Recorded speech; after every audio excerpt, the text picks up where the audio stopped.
Hello, my name is Lizzie, and this is Lizzie's Literary Life, and today we are beginning a reading vlog all about Ruby from Ruby Red.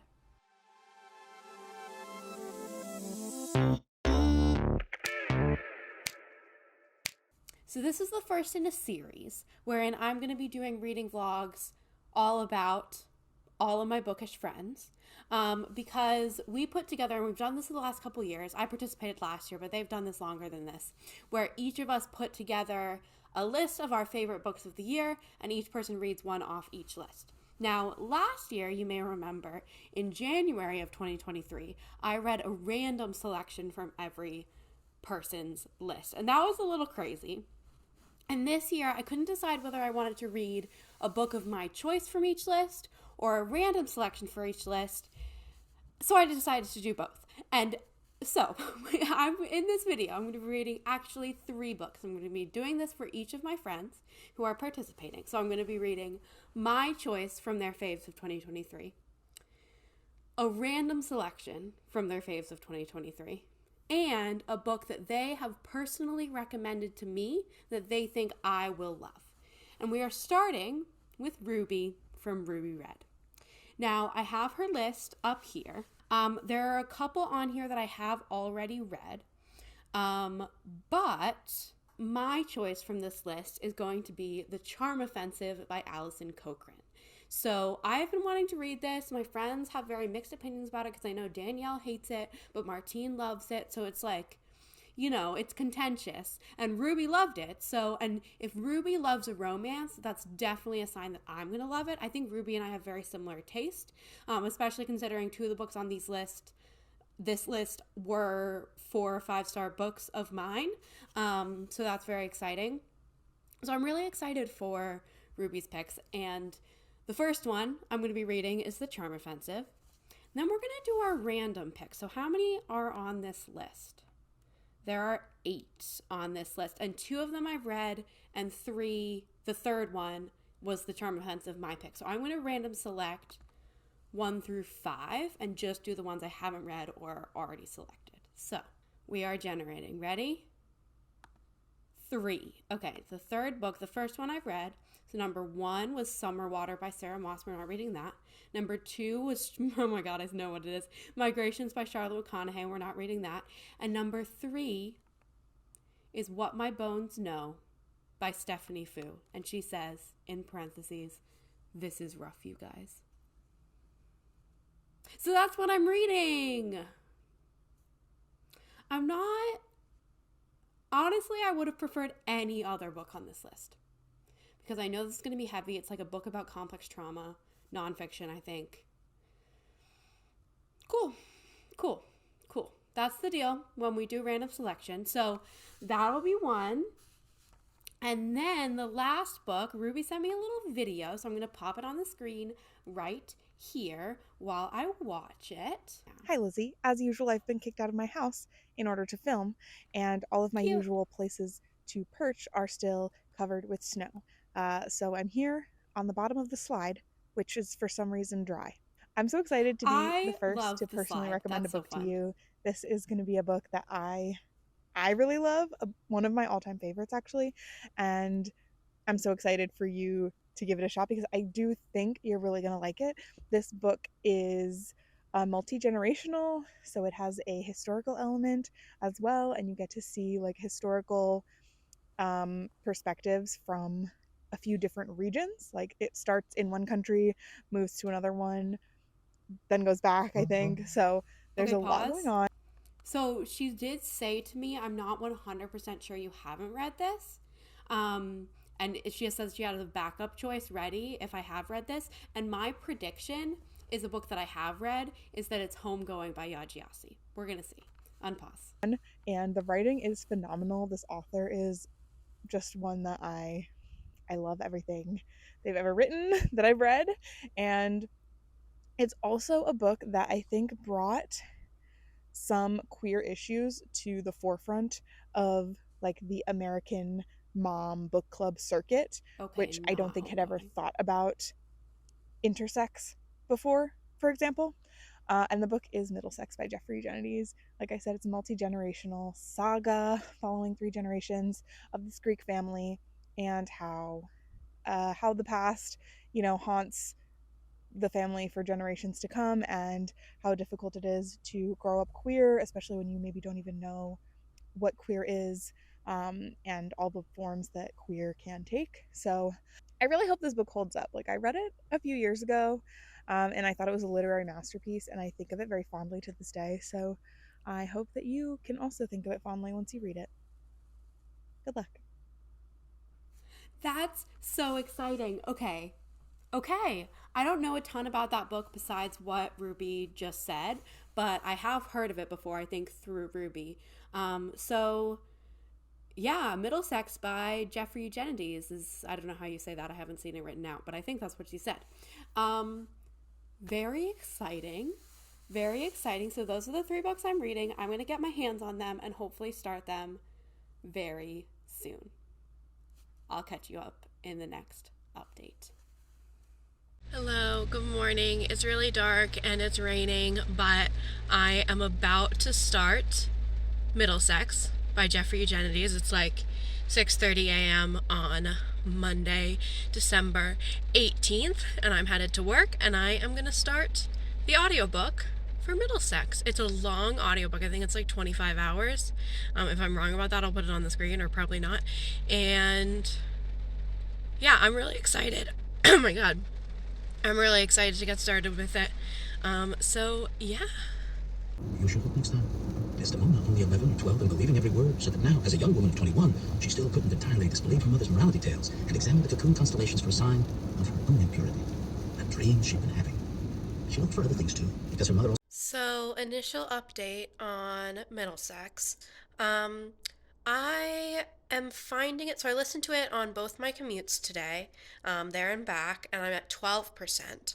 It's a 21-hour audiobook, but my commute is reasonably long, so I got a chunk of the way into it, and I am having a hard time getting into it. I'm finding it really difficult to kind of sink into. I don't know if it's the audiobook narrator or the writing. I think it's a bit of both. The narrator has a really deep voice, which I sometimes struggle with, because speeding it up, it's harder to pay attention to. I don't know. But I'll get used to that. And the writing, it's just like jumping around a lot, and the narration style is very like storytelling-y, which normally I love, but something about it, it's just harder to get into. I'm getting used to it. It's about this person. Honestly, I don't know. I don't really know what's happened so far. We're talking about this person and their family, and we go back to um Greece, and it's this whole intergenerational story, like Ruby said. I'm still getting a grasp of it, honestly. So I'll give you more information when I update next. But just popping in to say it's difficult to get into, but I'm not going to write it off. I think that I could end up loving it. I just need to, I need to listen to it not while driving for a while so that I can sink into it. And then when I listen to it while driving, I'll be able to focus better? Maybe? I don't know. We'll see.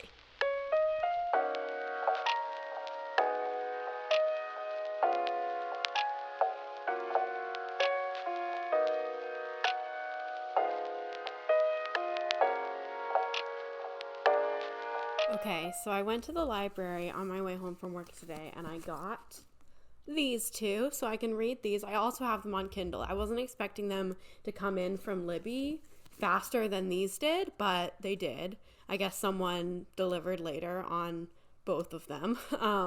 But I'm very excited. I'm going to start this one today, I think, but then once we get like really holiday-y, I'm going to switch to this one so I have something light for the holidays, and then I'll go back to this. But I am also, I think, 39% of the way through Middlesex, and after my last update, I turned the speed down to 1.5, and now I'm really enjoying it. I think I needed it to be 1.5, which is very slow for me. Like, my default is 2 times speed, but I think just with the deep voice and like the kind of non-linear storytelling, I really needed it a little slower. But I've really gotten into it. I think it's really fascinating. And I'm so intrigued because we've talked a lot about like our main character's family history, but we haven't really gotten to their life yet. So I'm really excited to get to that. And yeah, it's going well. It's fun in the way that it's written. And I'm liking it so far. So I'm probably going to start this tonight. So I will let you know once I've started it what I think. It's a gorgeous cover. Wow. Ooh, shiny library copy. Anyway, yeah, I'll check in with you later. Okay, so I accidentally got all like comfy before filming this update. I did look cute a minute ago and now I don't. But I am in a hotel room because I'm in Indiana for Christmas. It is Christmas Eve. We had a journey getting here. We were supposed to fly from Boston to Chicago and then rent a car in Chicago and drive to my grandma's house. Um, the plane took us to Louisville instead, which is not helpful. Like, not helpful. So we ended up like there just was a lot of time on the plane where we didn't know what was happening. Like we just sat on an unmoving plane for a really long time. And also we then ended up renting a car in Louisville and driving up here from there. There was a lot more time in the car than I expected. Anyway, all of that is to say that I have made it to 80% in Middlesex, which I am still feeling similarly about. I think I'm liking it a little more. I'm finding it more engaging now that Cal is actually like a part of the story. Um, because there was like all of this stuff about their family history, and I kind of wish we had had flash forwards, like present time, more. We had a little bit of it, but I wish we had had more present time during that. All of the family history stuff, a little more like even split back and forth, but I'm still enjoying it. I don't think it's going to be a 5-star, but like definitely a solid 4 at this point. And then also while I was on the plane, I read 70% of What My Bones Know by Stephanie Fu, which I think is really good. It's really, really good. I think it's very interesting. It's about Stephanie Fu's. Actually, have I even told you what Middlesex is about? No, Ruby did. Ruby told you what it was about. But What My Bones Know is about complex PTSD and the author's journey with that diagnosis and healing from it and what she learned about it. So it's like a memoir, but also like informative about CPTSD. And it's really interesting. It's a lot more about the intersections with the immigrant experience than I didn't know that was a huge part of the book, and I'm really glad it is because I find that really interesting. It's also very readable. The like memoir style is very readable. Like I read The Body Keeps the Score, which is also about trauma, and that was like much less readable than this is, and I'm still learning a lot from it. It's just kind of a more personal, less academic, less overtly academic in the writing kind of tone. So enjoying both the things I'm reading. I'm gonna put a pause on What My Bones Know until after Christmas, and I'm gonna start the Charm Offensive probably tonight. Maybe, depends. We'll see. But I'll start the Charm Offensive at some point. And yeah, Merry Christmas, everyone. Hello. So I am home. My flight home was less eventful than my flight there, which is good. And I did on the flight or on the drive and on the travel, I finished both Middlesex and What My Bones Know by Stephanie Fu. I'm going to start with Middlesex. Middlesex was good. I ended up giving it 4 stars. I think the narrative was a little too meandery for me. Like it felt like it lacked focus a little bit in like direction, thematic direction. But it was still good. I did definitely enjoy it. And the thoughts that I had at the beginning kind of held true. Like We did get a lot more of Cal near the end, but it was still like, I kind of wish it had been more interspersed. What My Bones Know, I actually read it on Kindle because I was reading it while I was traveling, but I got this from the library, so I might as well hold it up. This was excellent. This I gave 5 stars. It's kind of a like, it's not. I felt like I needed to give it 5 stars, but it's not like necessarily an all time favorite 5 stars. But still, it was really powerful. It was really engagingly written, and readable, but still very informative. I just thought it was excellent. I think the research in here and the firsthand experience and the real emotional rawness was just really, really very well done. So, good track record for this vlog so far. I have started The Charm Offensive by Alison Cochrane. I'm on like page 40, but I'm going to read more today, and I will let you know when I finish that. But so far, Ruby's doing pretty well, especially considering this one, like a 4 and a 5 for the ones I didn't pick for myself. And this one, we'll see. How am I liking it so far? I'm liking it so far. I'm not very far in. I'll tell you more about it later. So, I did finish The Charm Offensive by Alison Cochrane, and it was really good. I really liked it. I did just finish it like 5 minutes ago, so I'm still like kind of emotionally in it. But right now I'm feeling 4.5 stars. It might go down to a 4, just like, because when you finish a romance book, it's like, oh, happily ever after, and you're all caught up in it. And then it's like, was it actually that good in retrospect? But this was good. It was definitely good. I liked the romance. It was fun, but I really liked the way that it talked about mental health and also the way it talked about queerness, specifically the asexuality spectrum. And I also liked the reality TV setting. I felt like it had a lot to say about the value of reality TV in like fun escapism, but also the problematic elements that can come along with that. So I thought that was really good. And I just really liked this. So, of the books I read in this video, the bottom one in the stack, but still a 4-star, still very solid, is going to be Middlesex by Jeffrey Eugenides, which was Ruby's personal recommendation from me. And then we have The Charm Offensive, which was my pick from her list of favorites. And at the top, we have What My Bones Know by Stephanie Fu, which was the randomly selected pick from her list of favorites. So that's a really interesting outcome. That's super fun. And yeah, I just loved these books. I thought they were all excellent, and this was really fun to read some of Ruby's favorites. I'm excited to do it with my other friends. Ruby has an average of a 4.5-star rating for her picks, so we will pit that against the next friend to do this video with me. But yeah, excellent books. Very glad I read them.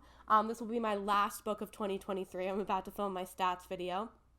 So yeah, very exciting.